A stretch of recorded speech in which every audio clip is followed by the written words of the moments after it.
Subject mechanical estimating and costing. Topic है element of cost, unit 2 में। इससे पहले हमने कॉस्टिंग और उसके ऑब्जेक्टिव्स के बारे में जानकारी ली। कॉस्टिंग के बारे में बताया गया, एस्टिमेटिंग क्यों की जाती है, इसके क्या उद्देश्य हैं और फंक्शन ऑफ द एस्टिमेटर, ये सभी हम बता चुके हैं। अब नाउ जो एस्टिमेटिंग के अंदर सम्मिलित होने वाली कौन सी लागत हैं या कौन से लागत के तत्व हैं जिनको हम एस्टिमेटिंग के दौरान सम्मिलित करते हैं और जिनको सम्मिलित करते हुए सेलिंग प्राइसेस निकालते हैं। सेलिंग प्राइसेस निकालने के लिए मेनली 3 प्रकार के जो कॉस्ट हैं वो सम्मिलित की जाती हैं। फर्स्ट वन इस मटेरियल, दूसरा लेबर और थर्ड इज एक्सपेंसेस यानी खर्चे, अदर एक्सपेंसेस और ओवरहेड्स यू कैन से। हम वन बाय वन हर एक एक्सपेंसेस को लेके चलते हैं। First one is material cost. Material cost में हम फर्दर 2 तरह से क्लासिफाई करते हैं मटेरियल को। First is direct material cost and second is indirect material cost. Direct material cost के अंदर कौन से मटेरियल्स की कॉस्ट जो है वो शामिल की जाती है। The material of main product, material which operated और प्रोसेस इन द फैक्ट्री, यानी मेन कंपोनेंट ऑफ प्रोडक्ट के लिए जो हम मटेरियल यूज़ में लेते हैं वो डायरेक्ट मटेरियल है। यानी जिस मटेरियल का प्रोडक्ट मैन्युफैक्चर बना होता है वो उसका डायरेक्ट मटेरियल है, उसकी जो लागत आती है वो डायरेक्ट मटेरियल कॉस्ट है। मटेरियल और product this is to be manufacture, कि जो प्रोडक्ट जिस मटेरियल का बनना है उसकी material cost, this is the direct material cost. Second is indirect material cost.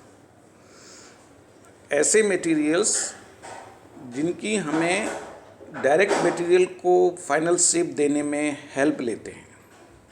Those material which are essential needed in workshop और in during manufacturing for converting of the main material into A finish product, तो indirect material cost होते हैं। बहुत से ऐसे materials हैं जिसके example दें कि lubricants, coolants, grease, cotton waste etcetera, और भी बहुत सारे मटेरियल्स हैं जो यूज में लिए जाते हैं to help the producing of main product.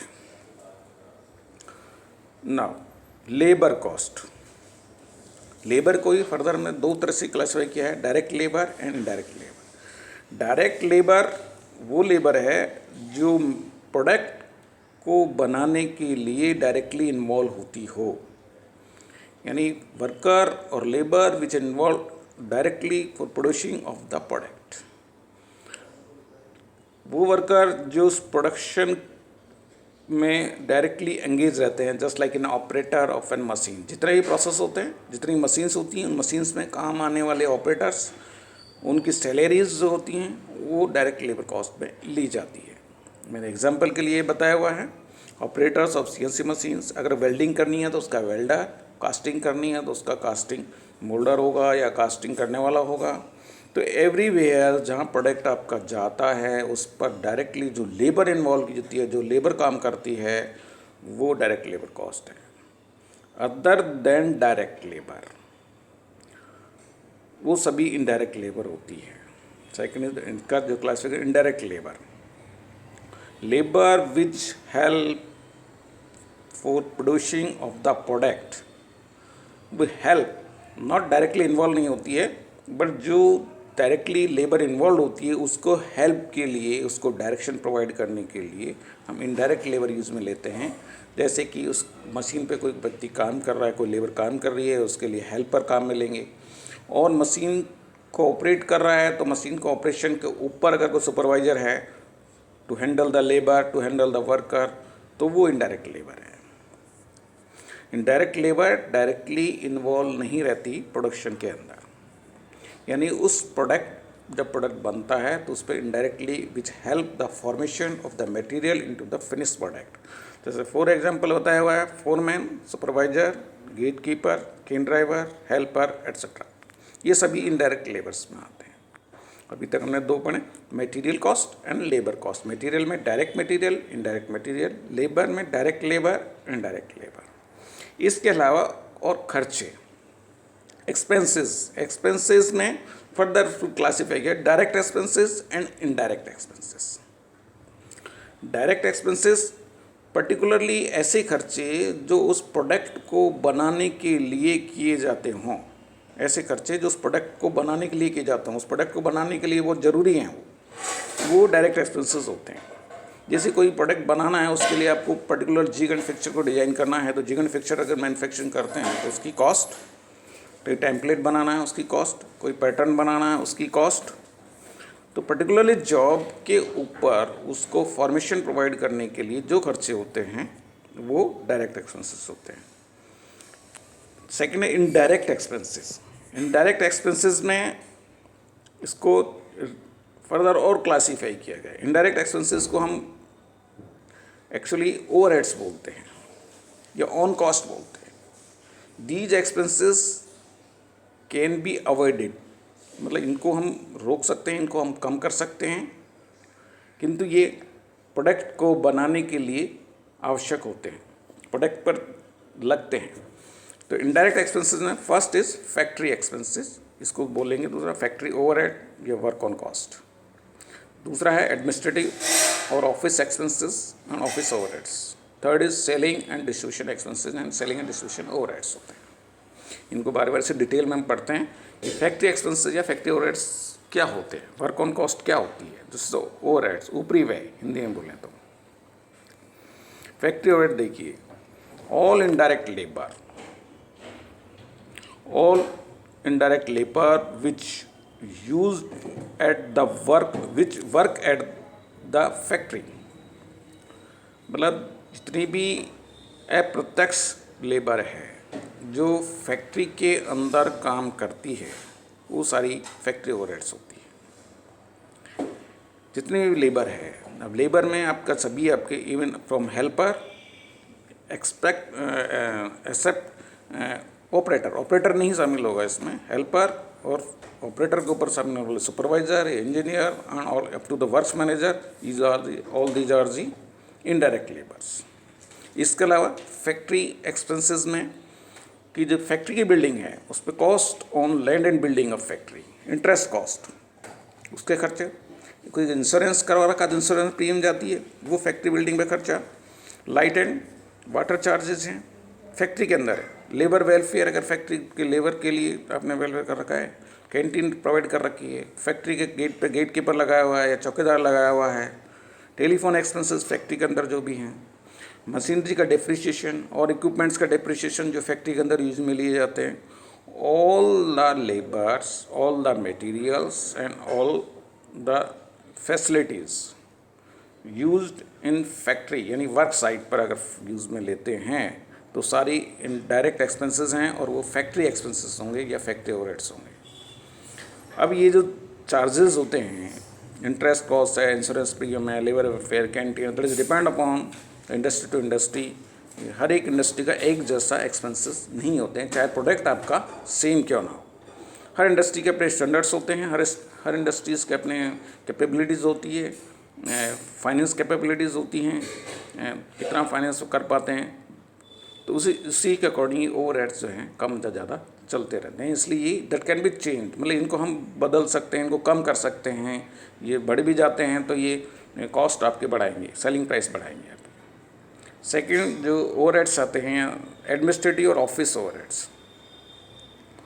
All expenditures of the offices, जितने भी, यदि फैक्ट्री के अलावा आपने ऑफिस बनाया हुआ है, अदर देन फैक्ट्री, अगर ऑफिस आप कहीं बनाया हुआ है, ऑफिस चलाते हैं, तो उसके जो भी खर्चे होंगे वो एडमिनिस्ट्रेटिव और ऑफिस एक्सपेंस होते हैं। Because of to run the plant, to run the factory, administrative department is necessary to control the factory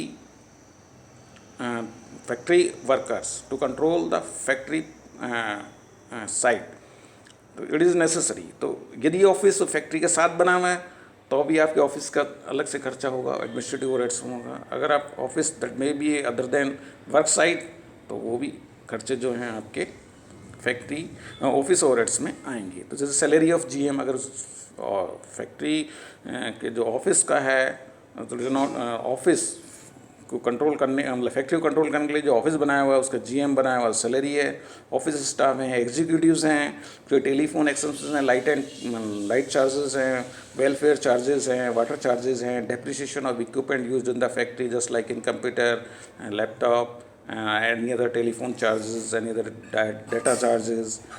If office building is on the rent, the rent of the building. If office building under loan, तो इसको rent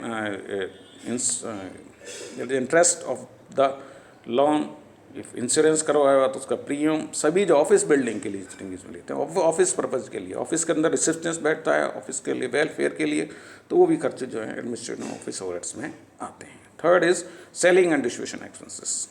सभी खर्चे जो particular product को marketing करने के लिए लिए जाते हैं, उनको बेचने के लिए किए जाते हैं, उसको वितरण करने के लिए किए जाते हैं, वो सेलिंग एंड डिस्ट्रीब्यूशन एक्सपेंसेस में आते हैं।